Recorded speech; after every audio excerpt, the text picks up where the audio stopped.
All right, let's knock another one of these out, shall we? As you know, this is History of Western Civilization. This is the 14th century, which would be 1300 to 1399. As always, the very last slide of the deck has sources. Remember, these are not my photos, not my maps, though the narration is certainly my own product. Here we go. Let's just do it.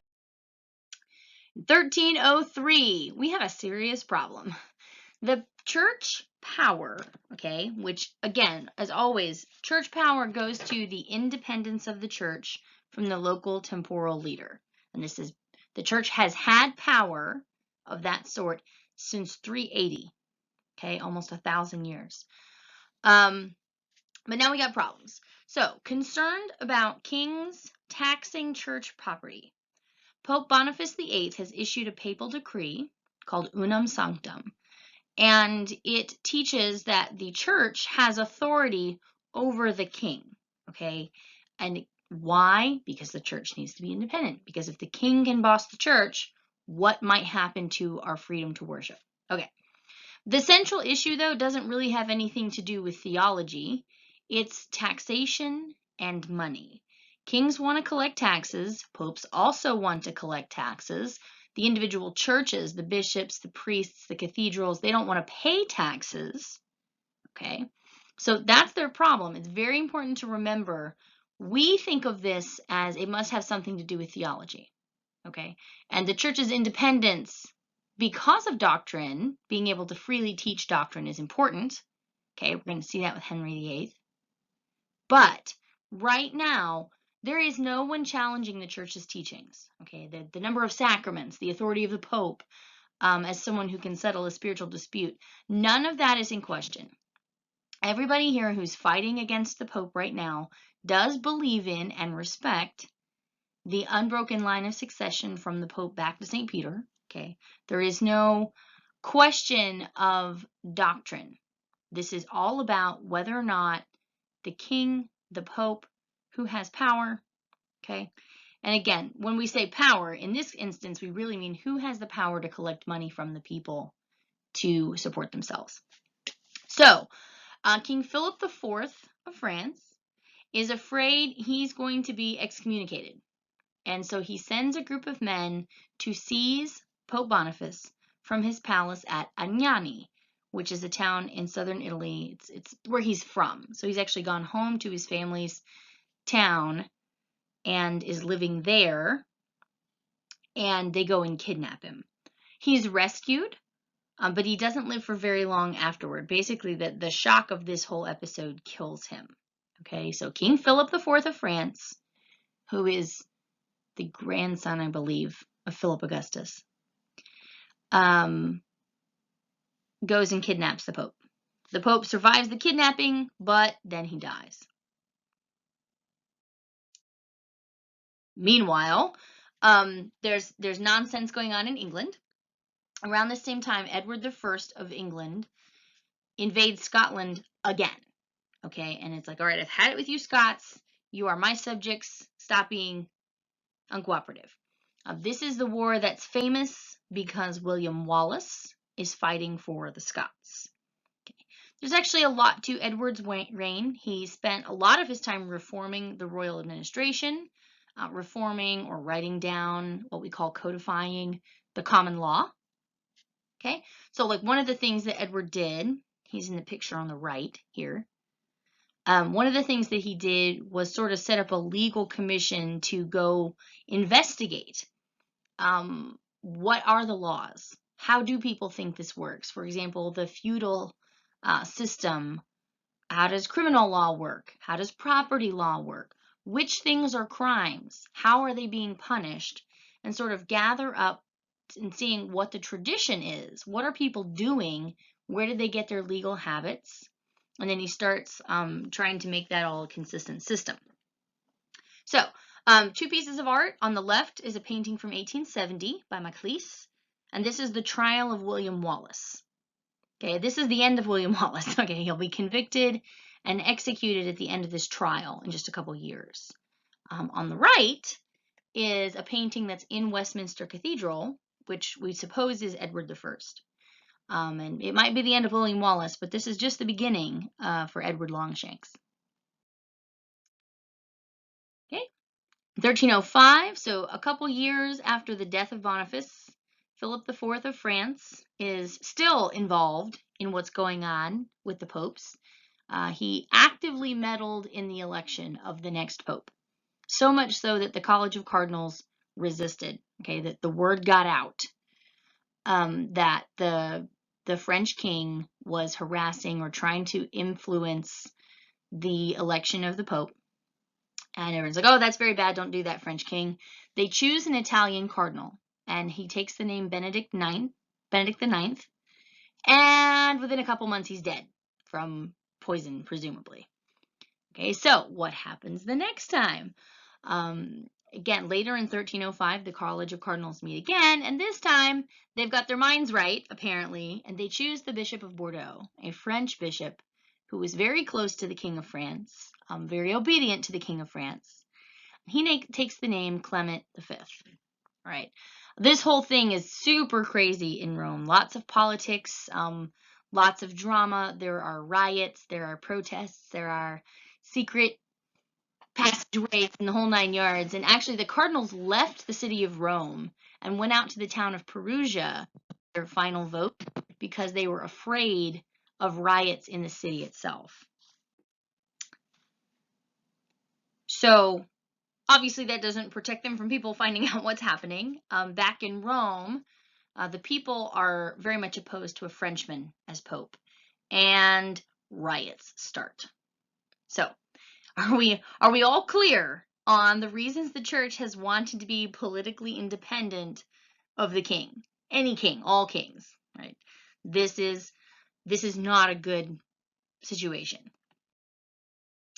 So, what do you think happens next? King Philip says, hey, Pope, wouldn't you be happier living in France? And I'll be darned if the Pope doesn't move to France. In 1309, Clement V takes the papal court, the entire household and government, everything that we think of when we think of the Vatican, which didn't exist then.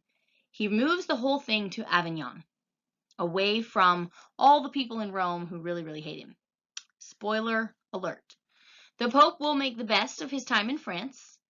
A massive palace is going to be built at Avignon to accommodate everyone that he brings with him, his household, court, and papal government. This is a picture of the papal palace at Avignon. And I don't have the link in here, but I can, if you want a good video showing just the architecture and how the palace at Avignon looks, I can get that for you. Meanwhile, the Knights of St. John, which was a crusading order established a couple hundred years ago, have fled from the Middle East. They've left the Holy Land altogether. But they're still interested in having property and being, again, most of these knights orders become prosperous through trade.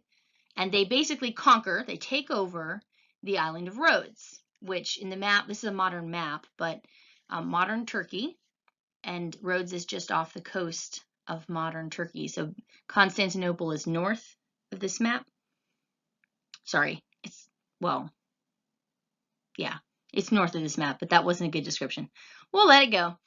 In the Mediterranean Sea, and so they established this fortress here on the island of Rhodes. Meanwhile, what is this?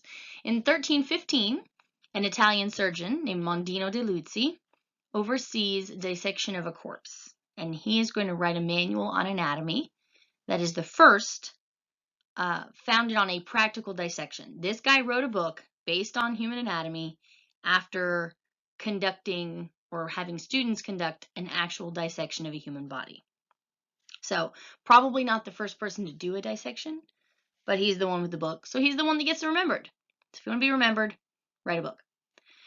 Obviously, the list of reasons that people think this is totally an unacceptable practice is quite long.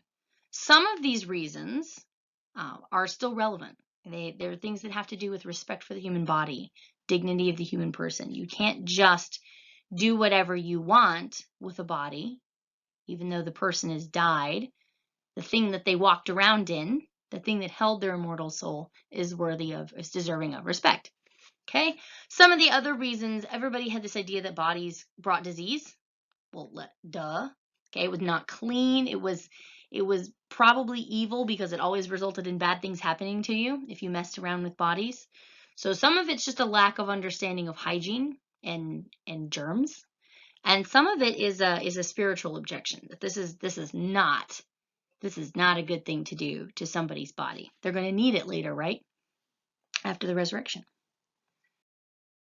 So, in 1316, Pope Clement V dies.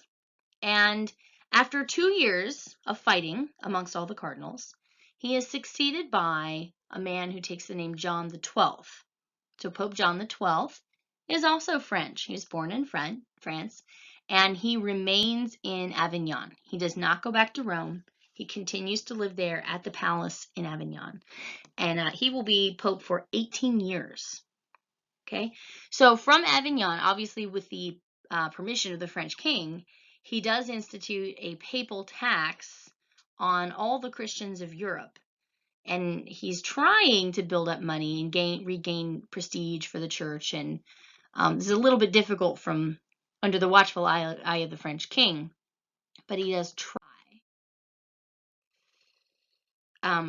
Meanwhile, our buddy Edward of England has failed to pacify Scotland. In 1328, the English are driven permanently from Scotland by an army headed by a man called Robert the Bruce. And the English king actually signs a treaty with Bruce, the Bruce, in 1328 that's called the Treaty of Edinburgh-Northampton. And so Scotland is recognized as an independent entity, an independent state.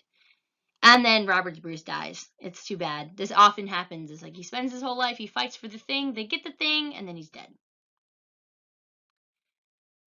Okay, so 1325, we'll get a little bit of map whiplash. Maplash? I like that. Maplash.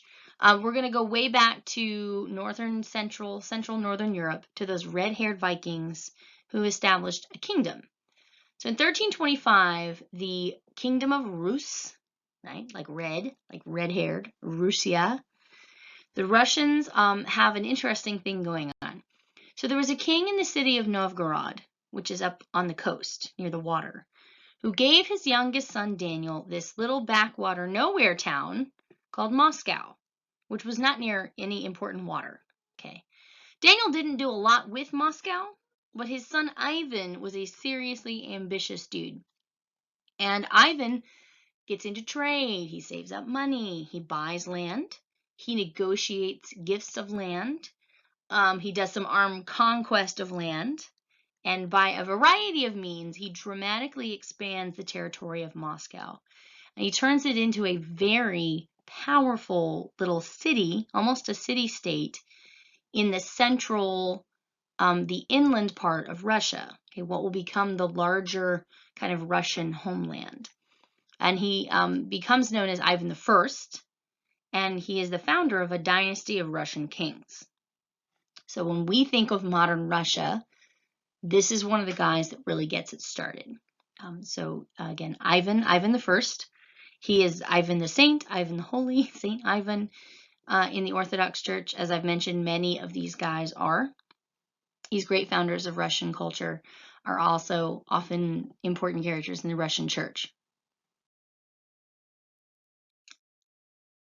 All right, so still in the sort of east part of the West, in 1326, the Ottoman Turks expand from a base in Asia Minor, which is Iraq-ish, and they conquer the city of Bursa.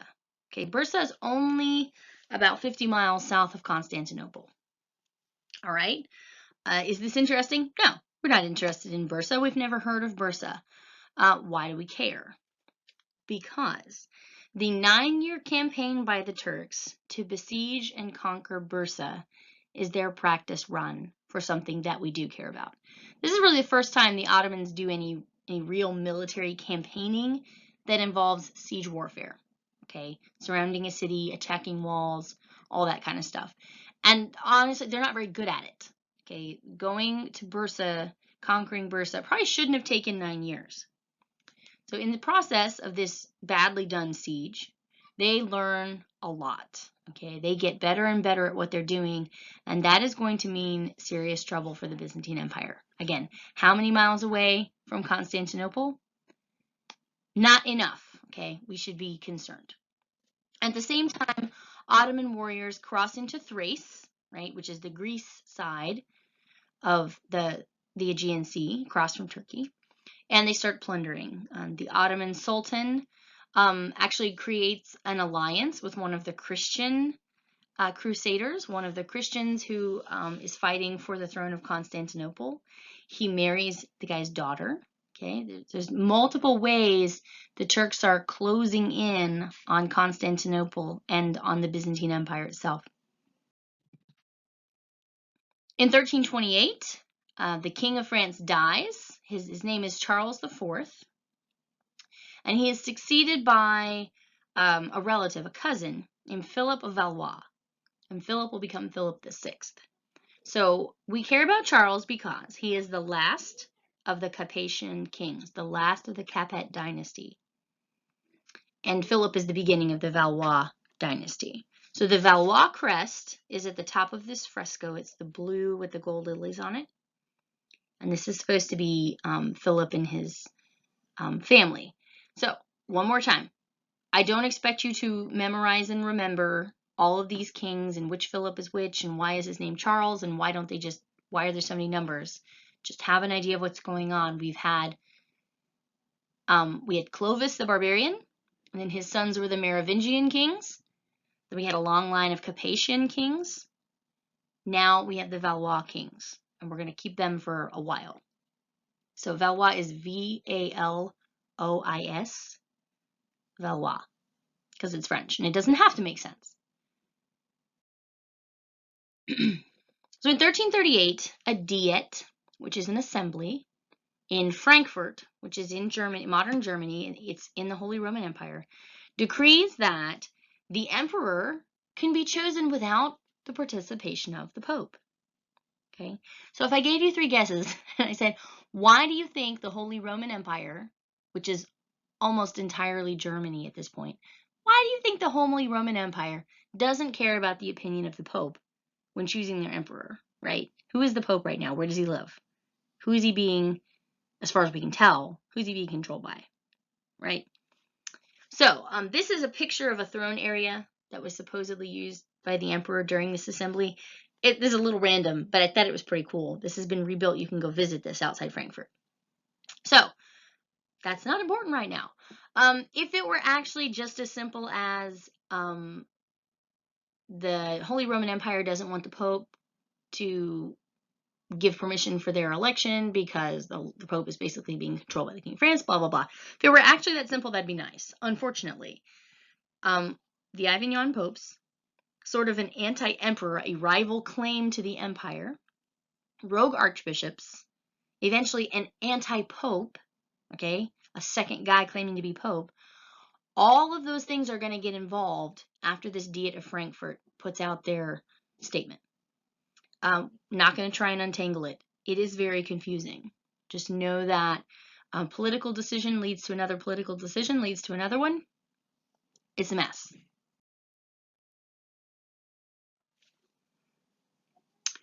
So what's next? In 1338, the new King of France, again, he's Philip VI, intervenes in a dispute in Flanders, which is on the European coast north of Paris. Okay, it's kind of a gray color on this map, if you can see it. And that's where Edward III, the King of England, owns property. And the English have been the dominant influence in that area for quite some time. So, Edward retaliates to the King of France butting in by declaring he himself is the King of France by right of birth and family connection. And Philip responds by declaring Edward's fiefs in France forfeit or forfeited. That means by his action, the king has renounced by his action, the King of England has renounced his claim to these lands that are on the continent in France. Okay, So this is going to become the 100 Years' War. So if you've heard of the 100 Years' War, this is a war between the English and the French for control of parts of France. The parts of France that the English had or were still controlling at this time period. So this map actually only shows the top half of modern France. I already pointed out Flanders, and there are other vassal holdings. Okay, you can see they are, it's gray, it's kind of a purple color on the original map. These are little bits of France that the King of England thinks he owns, and he is going to attempt to retake control of those over the course of this war. Now, here's another place that we have no idea why we would care about it. By 1340, the city of Kava on the Black Sea has become very important. This is a black and white map. It's a little bit tricky to tell.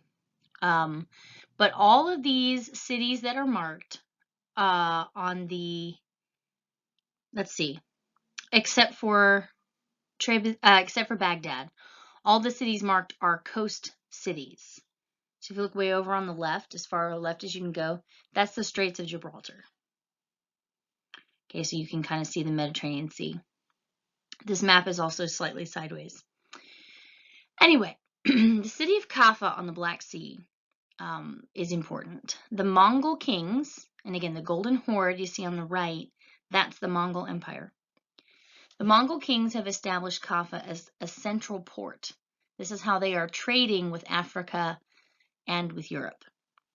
And they have allowed Genoese merchants, okay, that's from the city of Genoa, which is in northern Italy, Genoese merchants to come and go. Okay, they've kind of said, all right, we don't want to have a bajillion Europeans in here, so you kind of get the market. This is your market.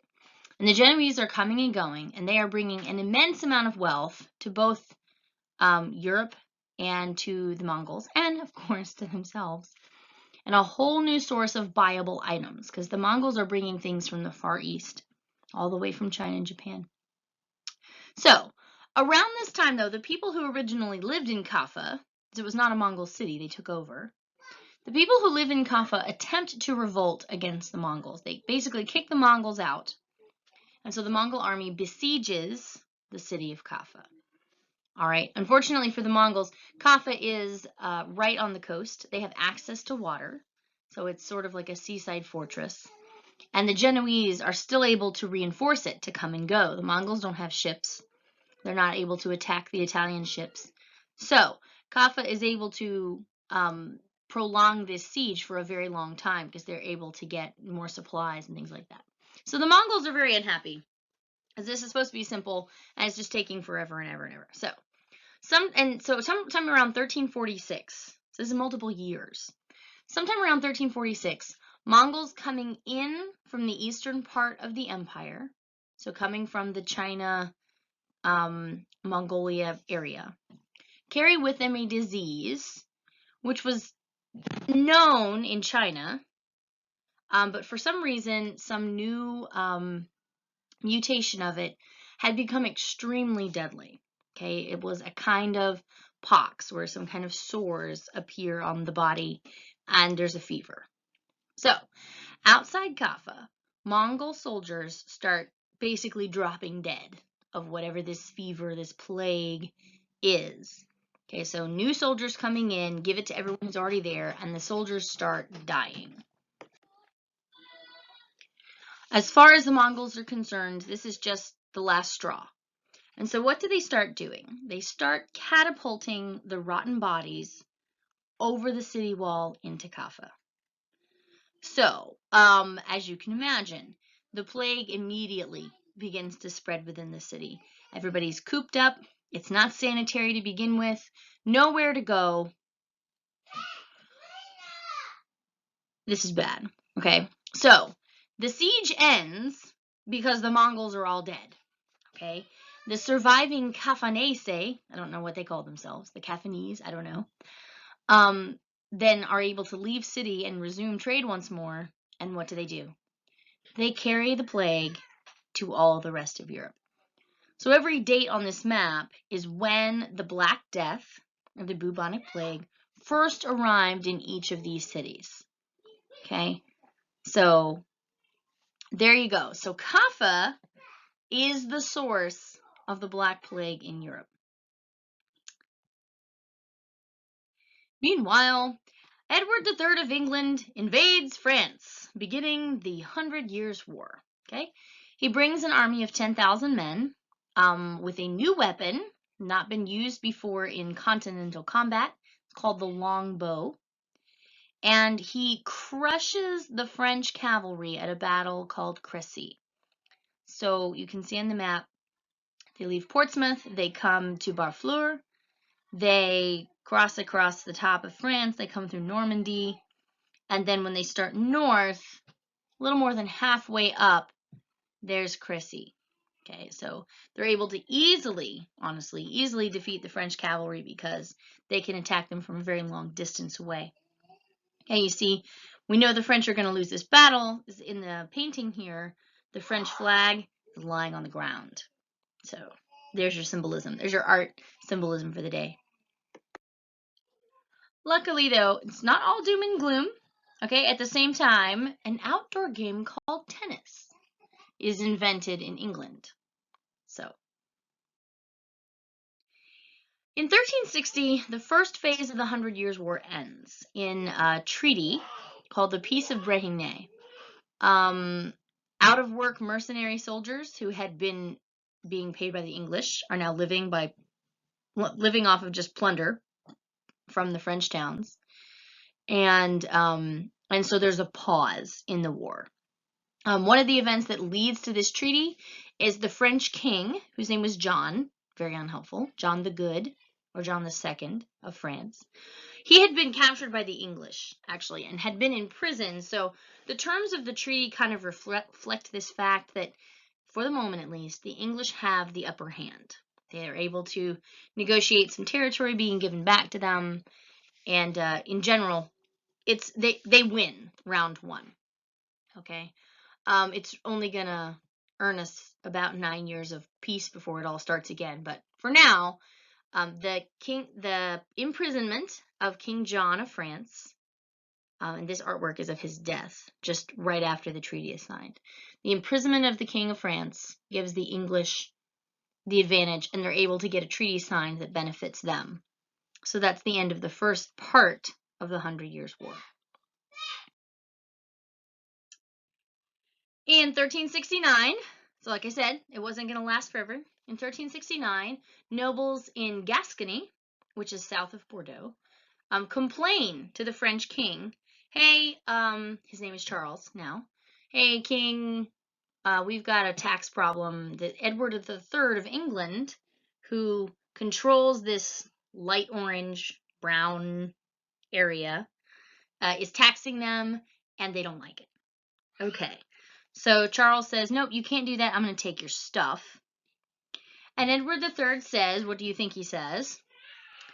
You're not the boss of me. I am actually the real claimant to the French throne. I am the true French king, and the 100 Years' War begins again.